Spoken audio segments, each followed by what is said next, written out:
Do you love Chip and Company podcast? Be sure to head over to chipandco.com for even more Disney Parks news, entertainment, and review podcasts.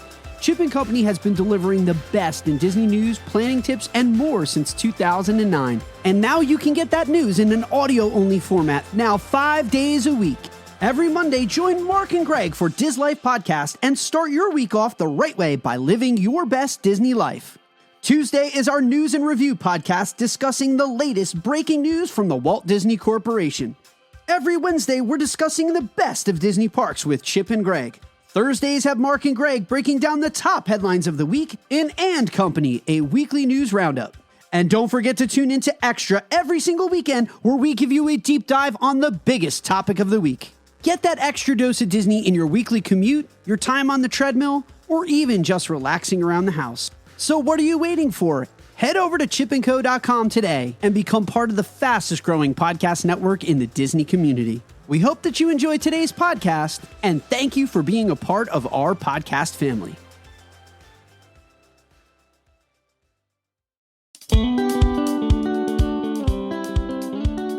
And now, two guys that are so large, nobody can sneak them into a theme park in a baby stroller. Greg the Disney fanatic and Diz Life Marc. Ahoy, hoy, everyone, and welcome to And Company. Welcome to our weekly review of the top headlines from chipandcompany.com as we dive deeper into the topics that continue to garner your love and attention. Thank you for being part of our show here on the Chip and Company Podcast Network. Please don't forget to subscribe and be part of the fastest growing podcast network in the Disney community, where you can now get daily dose of Disney 5 days a week. On today's podcast, Marc, we are talking about, is it possible to sneak a child in and not pay to the Magic Kingdom? 90s kids shows coming to Disney Plus. Are we going trick or treating with our buckets, Marc? And has Disney lost its magic? Marc will be bringing the Rushmore of the week. I will be delivering a really spicy hot take. And of course, as always, we will spend time trying to figure out where in the world has Mr. Chip Comfort disappeared to this week. Before we get into the headlines, let me welcome the co-host of And Company and purveyor of Diz Life Podcast, my friend, Mr. Marc Valentine. Marc, how are you feeling today? This is going to be a very interesting show because I am a fog in decongestants and all kinds of other stuff. I have not been this sick in a while, man. So hang on to your hats and glasses. This here is the wildest podcast in the wilderness. I can't be responsible for what I say today, man. It's all a blur. How are you? 100 times better than you. I am so sorry that you are down and out today. Thank you so much for joining us and doing this today. Yeah. I know this is rough on you. I would not miss it. I apologize for the beginning. We were doing the King Candy thing, and I started to do that as we started the episode, and I'm giggling now. We will not be giggling later. But Marc, this week we have some really I'm going to go off script for a second.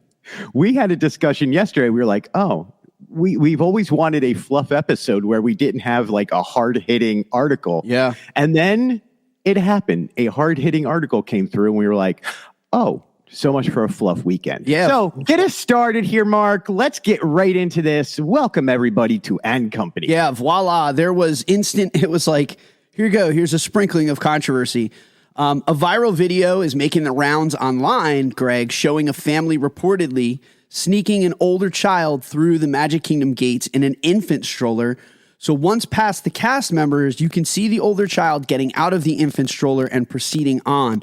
The video that was posted by my friend It's Me Barbie was labeled, when ticket prices go up, ... Many of the people in the comment section were in support of the poster. Currently, children under the age of 3 do not have to pay for park admission at Walt Disney World. While we're definitely certain how old this child is at the time of this writing, the post had 7.2 million views and almost 7,000 comments. So speaking of uncertain, about the age of the child. The child does not look 3, though, I can say. Do we know, though, for certain the child is older than that? We can't say. But the intent was there with the original post. The person on TikTok was basically trying to say, I'm sneaking my kid in. Here you go. Let me put that out for the rest of the world. Was it the person sneaking in? Were they the ones who recorded the original video, or was this recorded by an outside person? It looks like whoever was recording the video was in on it in some form or fashion. Because who does that? You know what I mean? Who does that? It's just, the whole thing is suspect. To circle back to something we've now talked about, how many times, Greg? 2, 3, 4 on this show? TikTok, the desire to go viral, all of this is what I'm going to say is the problem. Is this even a bona fide chance to circumvent those rules? I would say 50-50. This is probably just an attempt to do something that is shocking. People know that you're going to post it and you're going to get stitches. You're going to get instant virality from it. That all press is good press. Again, this is what's wrong with this whole world of social media. It makes you question what these people are doing. And it's easier to get virality by putting something like this up rather than something that's wholesome and good. And I truthfully, the way I feel about it, I don't even want to give this person airtime. I don't even want to talk about them. I don't want to click on them. Like, this is the kind of user that I would want to block on TikTok because I don't want to have anything to do with that. And I don't want to give you a click. I've honestly watched the stitches of this video more than I have the original video. I won't click on the original video. I won't give her a view. Well, yeah. Listen, I don't even know if I want to talk about the video because the video angers me to the point of, if this was recorded without their knowledge, the person's wrong. Yep. If the people were in on it and it was recorded with their knowledge, it's wrong. Just everything about this is wrong. Everything about it is wrong. I don't like.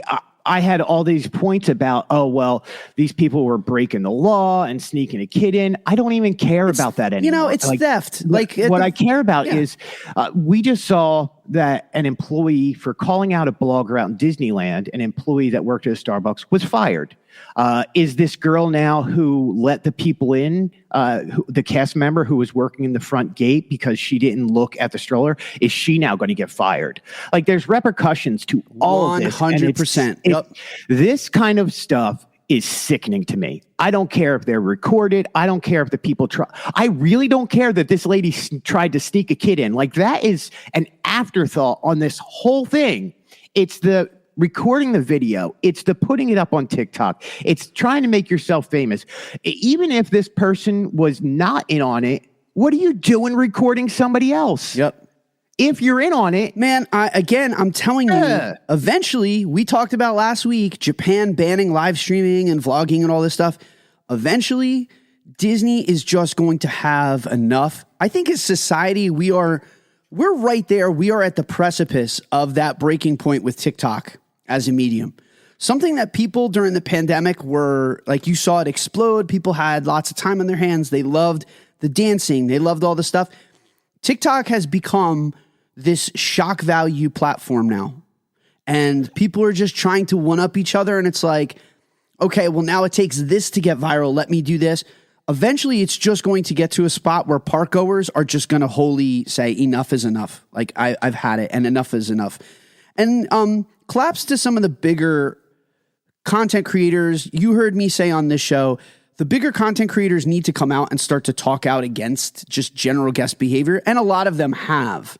And they've started to realize their livelihoods and their platforms are being jeopardized by these yutzes. And I hate everything about this video. I would tell our listeners, don't go and give this woman a click. Don't go and click on it. You're just rewarding more bad behavior. And us talking about it kind of rewards it. But but that's what this show is. Show. Yes, yeah. That's what this show is. Like, we had the article up. We can't control what people click on. And again, you and I thought heading into this show, we were going to have 4 very fluffy pieces this week to talk about.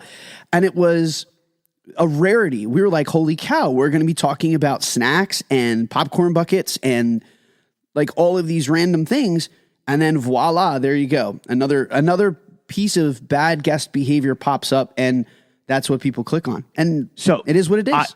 I've done this in the past, and I'm going back to it.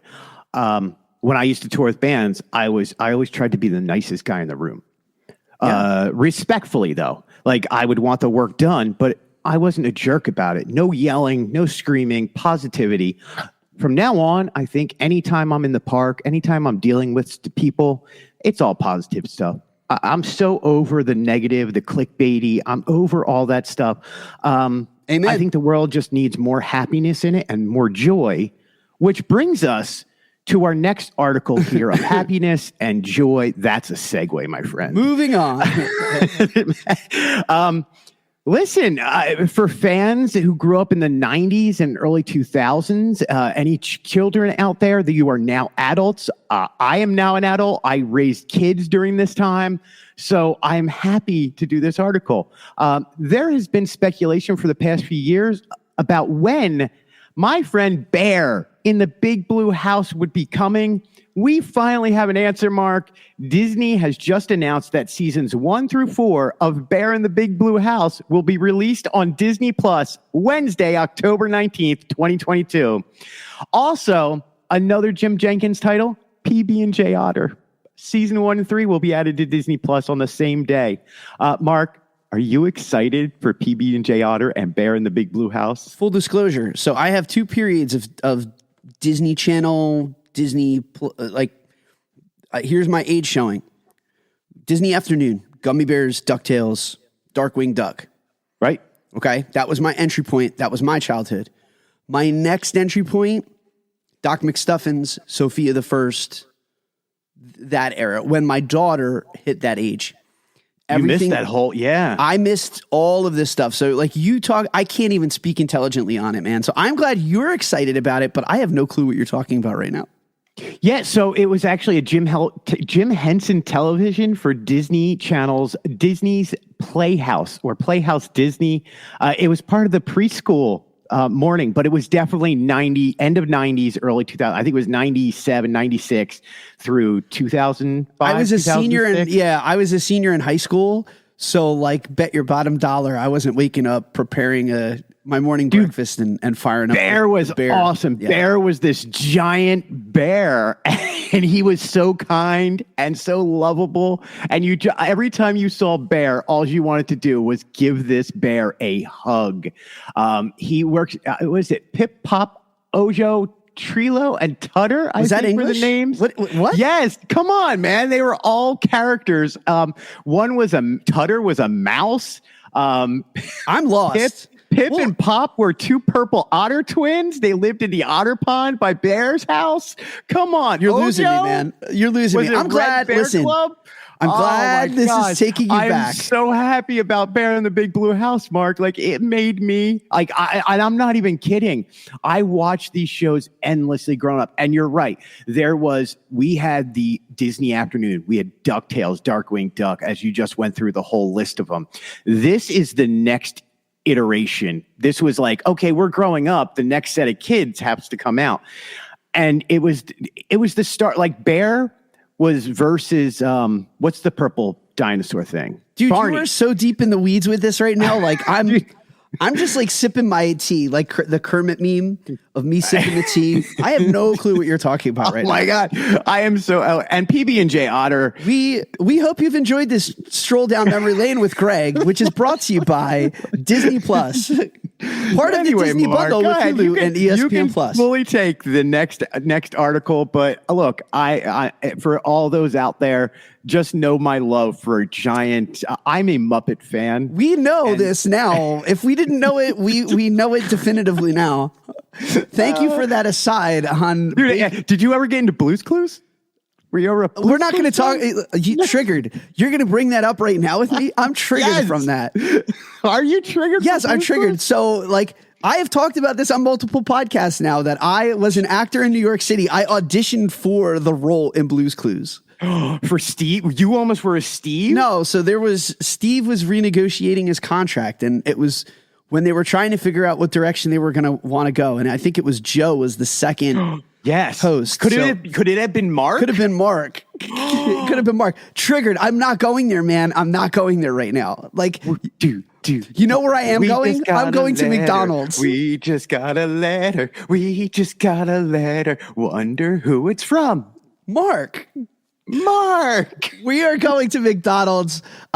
Take a stroll down. Speaking of taking another stroll down memory lane. So McDonald's Halloween Happy Meal buckets may return next month. A rumor circulating online suggests that the trio of Halloween buckets will return this year for a Happy Meal promotion starting on October 18th. Kids of the 80s and 90s, myself included, fondly remember the trick-or-treat pails with great nostalgia. Dude, I will jaunt. You and I will be like the Wizard of Oz on this, hand in hand, strolling down memory lane. Many McDonald's fans are hoping to see the Happy Meal buckets return since they are absolutely and totally iconic. I just added that little phrase to it. Introduced nationwide in 1986 as the Halloween Pumpkin Happy Meal, the plastic pumpkin pails returned in 1987. Before undergoing a makeover in 89 with the addition of a white ghost and the green witch. The McDonald's Halloween Pails Happy Meal begins October 18th and is available for a limited time through October 31st. Retro site Nightmare Nostalgia reports based on the information from sources with knowledge of the McDonald's calendar. Listen, man, I don't eat McDonald's, but I'm going to tell you this. If McDonald's brings these back, Homeboy is going to McDonald's a lot from that date. Like, I will straight up eat Happy Meals. Like, give me all of the Happy Meals on October 18th. Moving on. I remember as a kid getting these. I don't know about you, Marc. I would actually never use them as buckets for candy. Neither did I. Nope. Until we would go trick-or-treating with a pillowcase. And fill up the pillowcase, and then you would divide it up into the different. But I would end up with 20 of these every year. Stacks of them, and we would put them above the refrigerator, and then bring them out in Halloween season.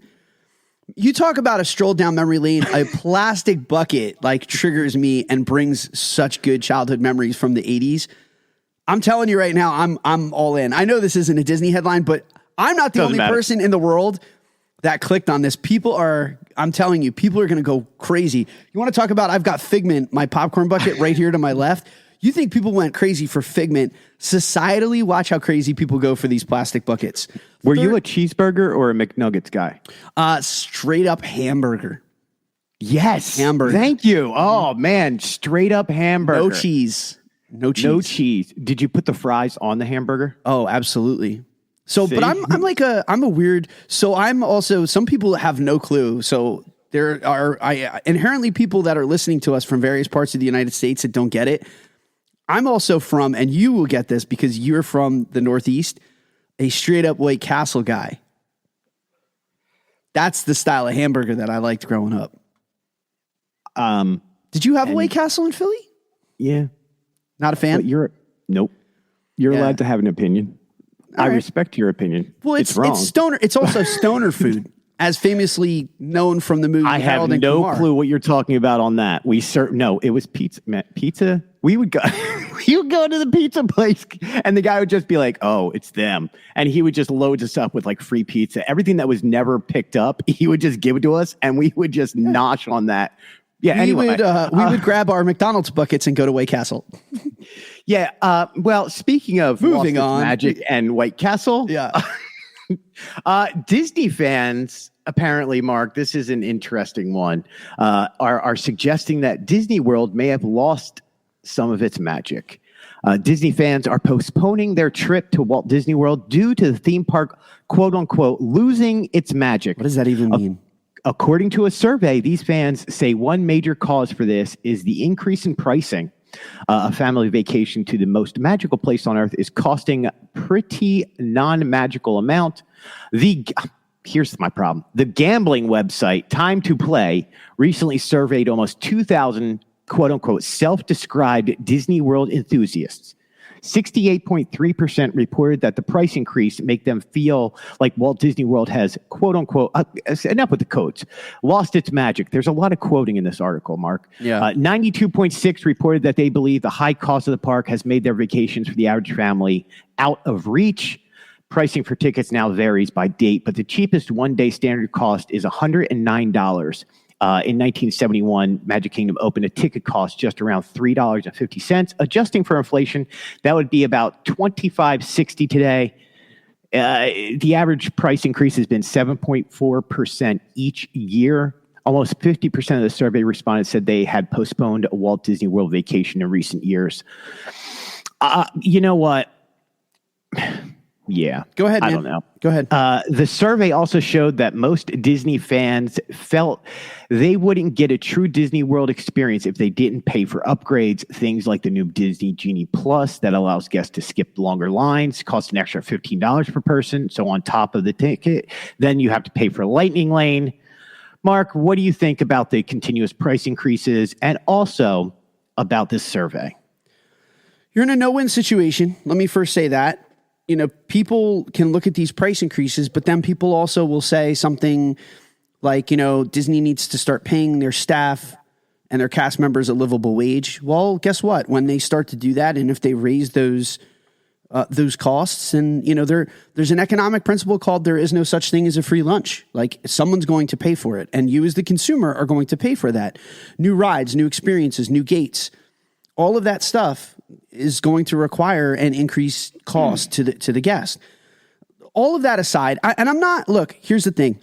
I'm not saying that there isn't some merit to what this article says, or that there's not a discussion to be had about the prices which are continuing to balloon at the theme park.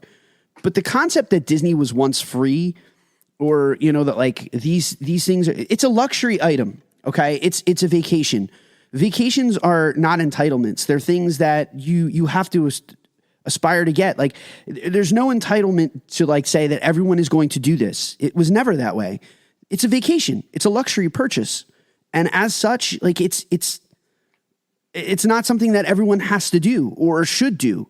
Like, you know, Disney isn't there to subsidize and provide this for every single person in the world. They're a company. They exist to make a profit. My biggest beef with this, man, look at the source, right? Time to play. Like, how ridiculous. And it's somewhat laughable. Seriously laughable. We are polling people about talking about value and good use of money and worth and value in a community of people that are then going to spend real money converted to virtual credits for an online gambling site and then play at a virtual poker table and blow anywhere from $100, $200, thousands of dollars to play in a fictitious casino. I'm very sorry, but considering that source, like, your poll has lost all merit to me. We're not talking about, like, this isn't like WDW magazine polled its readers and the readers were the ones that, those are diehard Disney fans. They love Disney so much they have subscribed to a Walt Disney publication. Right. I would put more stock in the survey and the results of the survey. I think you nail it on where the survey is coming from. Yeah. Analyzing the source to me is the biggest story here, that this is a non-issue. Let's take the same survey in a group of people who are invested. How about pass holders? You know, let's poll pass holders. Look, and we're all going to say the same thing. Yes, it's expensive. Yes, they've raised the prices. Yes, that does hurt the bottom line of our pocketbooks, but we're willing to spend it. But it doesn't. See, and this is why this is such a great debate, and maybe something we can have on like a Diz Life podcast or even an extra and pull in people to have a roundtable discussion. Yeah. But here's the thing. Prices go up, but they've also manufactured lowered capacity to increase the guest experience. When tickets were lower and when all of these things were freebies and they were packing the parks to the gills, then guests were also decrying like what a horrible experience it was. Everyone laments fast passes, man. Like, they were once the most magical system on earth. We all remember waking up at like 6:30 and 5:30 in the morning to book these things how many days out, and then screaming and crying on social media that we didn't get Flight of Passage because people were bum rushing it. And I know there were like systems and ways to get around it, but people look back on stuff and they speak about it in these with these rose-colored glasses on. And when we had it, it wasn't like, people didn't like it. And I've told you this before, like my initial review of Genie Plus, I had a real tough time with it. And since people have stopped crowding that system, it's actually improved dramatically. And now we buy it on numerous occasions. Right? Am I lying? No, you're right on. You can keep going, man. I'm following you on this because I agree with exactly what you're saying. Revisionist history, bro, is what a lot of this is. People are revising history to suit their own personal agenda. And it's like the quote, the good old days of Disney. Times change, things change. I am going to be the person in this room to take this microphone and decry from the mountaintop. I think Disney is doing a really good job coming out of a pandemic, managing crowd size. You know, are they perfect? No, they're not. Nobody's perfect. No group, no institution, no company. No one is perfect. Disney is taking great care to make sure that the guest experience is continuing to be positive. But there are people in society that feel excluded by the costs associated with a Disney vacation. And to that, I am really sorry. Like, it stinks. But I was a part of that demo. I have talked about on the show, how many times, Greg, coming from nothing. We did not have money. We never stayed. I went to Disney twice in my childhood, twice, because we could not afford a Disney vacation. So what am I supposed to do? Am I supposed to then launch into well, growing up, Disney excluded me and my family? We couldn't afford those things. It's a luxury item. It's not a birthright. And I think too many people think that because Disney is such a big entertainment company that they're somehow beholden to society to allow everyone into their theme parks, and they should just subsidize it and allow everyone to be able to stay. So I'm going to go back to the source on this one. Listen, I can't afford to go gambling, but I'm not decrying Harrah's Casino because I can't go into their building and spend a few $100s with the hopes of walking out of there with a millionaire. I don't go to casinos. I don't gamble on sports because I can't afford that. What I can afford is an annual pass to go to Disney World. That does not mean that gambling's not going to those sites and going to the casinos or going to Atlantic City, whatever. Correct. Isn't fun and amazing. I can't afford that. But I can afford to go to Disney. So there's the difference in the source of that. So that's the only thing I wanted to say, because I think you said it so eloquently. Yeah, and there's a lid for every pot. For people that like to do that, and if that's how you want to spend your money and your resources, man, knock yourself out. But as for me and my own, we're going to buy an annual pass and we're going to go to Disney. You know, I wonder how Chip feels about this whole debate. So Chip, do you think that Disney has lost its magic? Chip? Hey, Greg, where's Chip, man? Well, Mark, after being temporarily incarcerated in Orange County Correctional Facility, which we talked about last week. We did. Chip apparently broke out and ventured over to Disney California Adventure after he heard Josh D'Amaro announce the new ride, King Thanos, at Avengers Campus as part of the D23 Expo. So what did Chip do, Mark? He entered the multiverse to fight alongside the Avengers. Wow. We have no idea where he is, somewhere in the vast unknown. But oddly enough, when Chip opened the portal, the variant form of Chip emerged here in Orlando, of all places. That's right. We now have alligator variant of Chip that attended the Give Kids the World event with PJ Masks the other day with me. We are going to continue to look to the skies for our Chip Confer, but right now, Mark, I'm enjoying my time with Alligator Chip. I have so many questions right now. First, could we start with this? How did he escape? Was it like Shawshank Redemption style from Orange County Correctional? Like, did he dig out through a tunnel of you-know-what and emerge on the other end, a new man? I don't think he had time for that, but it's quite possible. Wow. So I don't know what poster he was allowed in his cell. Yeah. Or what his cellmate did. That was my initial thought. And then secondly is, how is Alligator Chip getting along with your dogs and your family? He actually, oddly enough, he has to sit in his own bathroom that with heating lamps on him all the time, and the rest of the house is so cold. So poor alligator Chip, knowing that he is Chip, likes the room really cold, but being an alligator, he cannot move in the cold because he is cold-blooded. So there is a dichotomy going on there of specifically odd things. And if you think that we jumped this shark with this segment or alligator, yeah, we've got a lot more coming. Look for the pictures online. They're there. They're there. See Greg and alligator variant Chip. Well, that's certainly Marc, fun. That is where Chip Confer is this week. But as always, we have two amazing segments. And this week, my friend, you are going to do the Rushmore segment where you get to place your top things on our Mount Rushmore of Disney. So please, my friend, the floor is yours. Yes. So every single week, we launch into our Rushmore on something random in the Disney universe where we're talking about the top 4 things that are on our mind. This week, I'm turning my attention once again to EPCOT. As many of you know, Disney has recently discussed the upcoming 40th anniversary and the celebration of EPCOT, showing a sneak peek of their new merch line.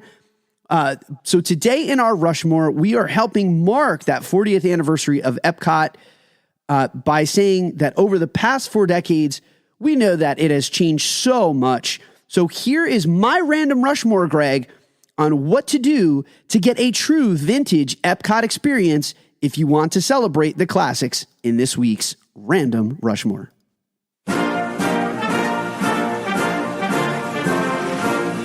All right. Once again, ladies and gentlemen, bear with me. I'm playing a little injured today. Greg, thank you so much. I don't even know. We'll have to listen back to see what these mental drippings are like today because I'm in a fog and a haze of Sudafed at this moment. Well, the wonderful thing is this is your opinion and this is your Rushmore. I cannot debate your Rushmore. I cannot add my own to your Rushmore. So as always, even in your falls and Hague, your fog and haze. Falls and haze. Right. It's the floor is yours. Yeah, I give up. I give up. Let's here we go.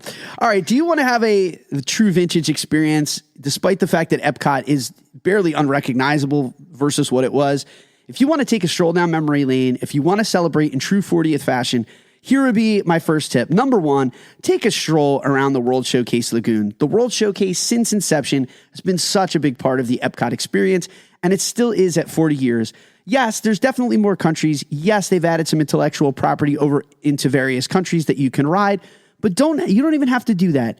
Skip the rides, just take a stroll, eat around the world, drink around the world, and you will feel just like you felt over in 1982. And it feels just as magical, just as incredible as it did on opening day when you can take your virtual passport and travel around all of those countries and collect culture without ever having to get into a plane. Blah, blah, blah. I'm shot today. You would think, Marc, with you being sick, I would step up and help. Nope. No, it's all good. Let me flounder. Number 2. Yes, the ride has changed. Yes, there has been 3 iterations of it, but the ride still stands. And there is a lot of flashes of journey into imagination with the park icon Figment. Dreamfinder is no longer there. We could sit here and opine and talk about the lack of Dreamfinder in the ride, but you still very much get flashes of the original concept of the ride, and the Imagination Pavilion still continues to draw eyes to the skyline of EPCOT, and at night, the backwards fountains are still as magical as they ever were, and this pavilion still continues on in the spirit and the original spirit of EPCOT. There was a lot of talk about would this ride and would this attraction survive yet another D23 Expo, and it has. And not only did it survive, but they doubled down on my boy Figment, where Figment is actually going to be meeting and greeting guests in 2023. So Figment is going nowhere. As for the ride, we don't know, but you can still get a dose of vintage EPCOT by going to Journey into the Imagination. While you flounder, I will Sebastian. Number 3, the narrator has changed several times, but again, the essence of Spaceship Earth is still the same as it was on day 1. Take a ride on Spaceship Earth, travel the eras and the epics of mankind and talking about communication and the role that communication and technology has played throughout the course of the development of man. I believe that it's still Judi Dench. Again, I apologize. I'm usually a lot quicker with these things, but apologies. Dame Judi Dench. But it is still a classic experience. And I do very much, this is a piece of my childhood, and it is chicken soup for my soul when I go on Spaceship Earth. It still very much makes me feel like I am once again a 7-year-old child going back to Epcot. Last, and certainly not least, Greg, what's the number one thing that you can do to get that true vintage experience?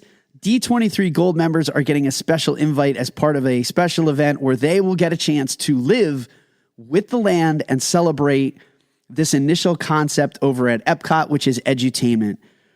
Epcot was built on edutainment. All of these pavilions were there to entertain and inspire and to educate. And living with the land is still a fan favorite by doing both of those things simultaneously and taking us through the greenhouse.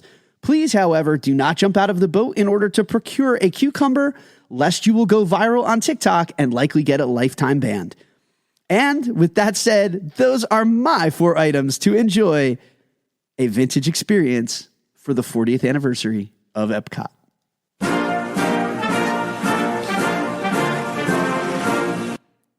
I'm powering down, Greg, so that you can get hot and spicy.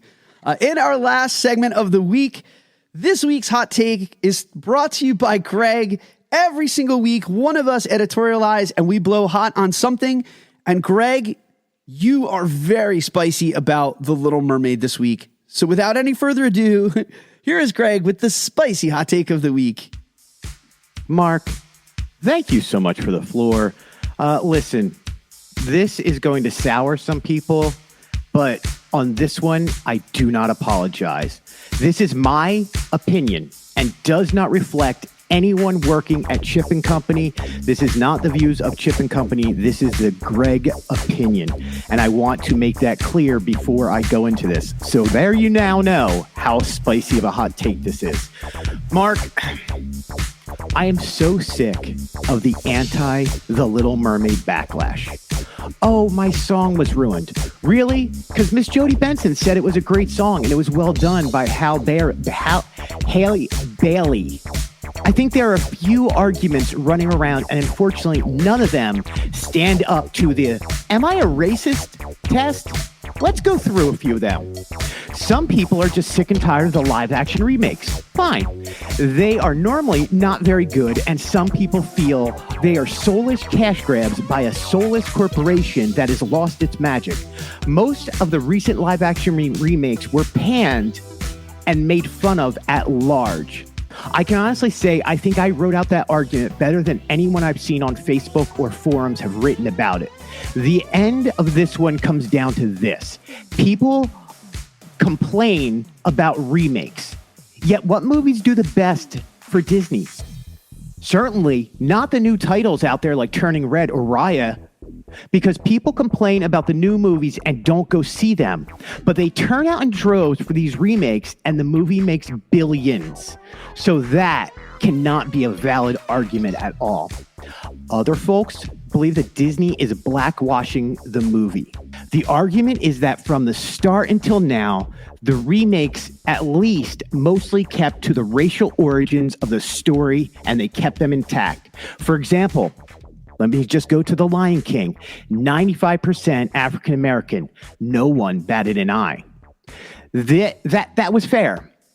But The Little Mermaid was a Danish fairy tale, and she is very much white indeed, is what most people said. Changing her to black is irritating to them.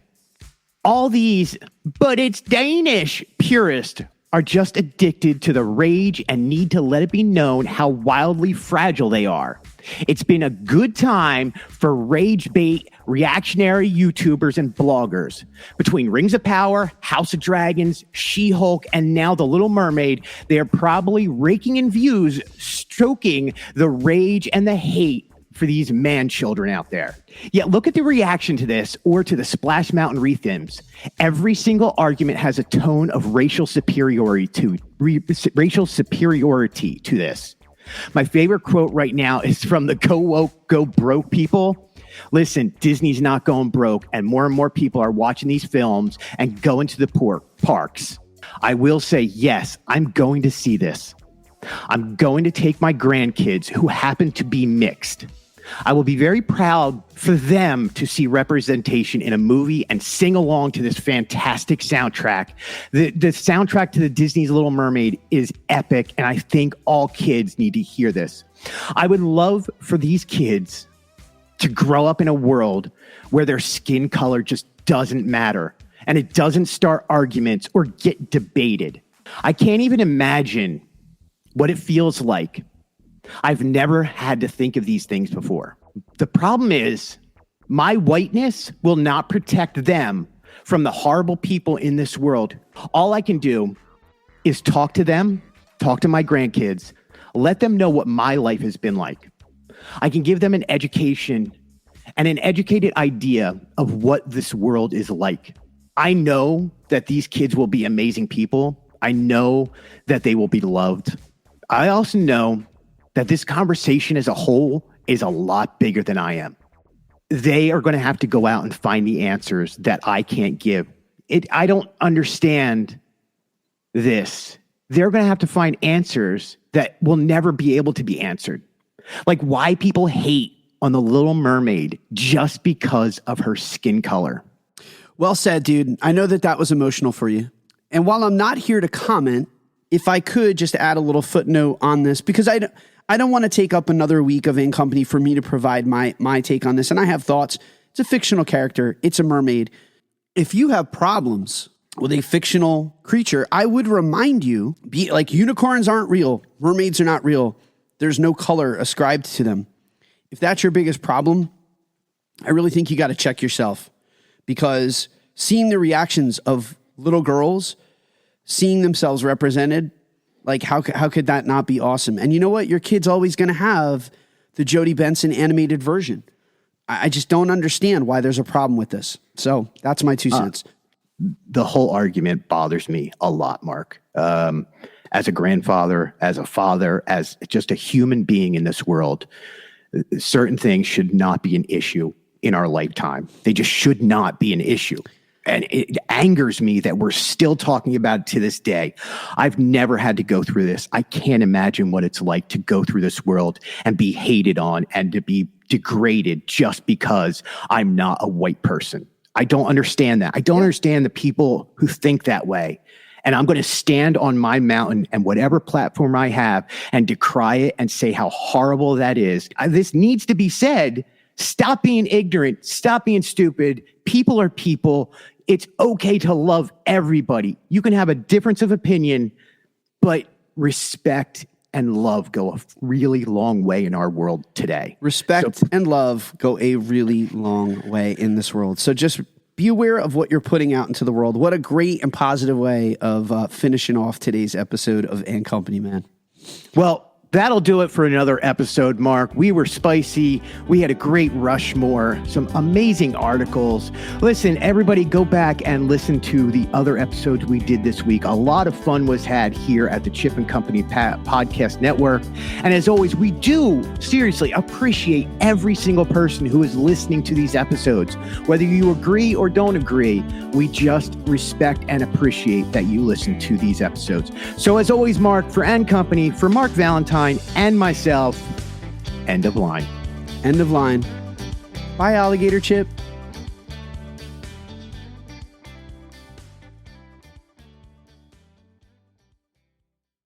Hey guys, Diz Life Mark here, and I want to tell you all about the official travel partner here at Chip & Company. Let our good friend Sarah at Destination to Travel help you plan your next Disney vacation.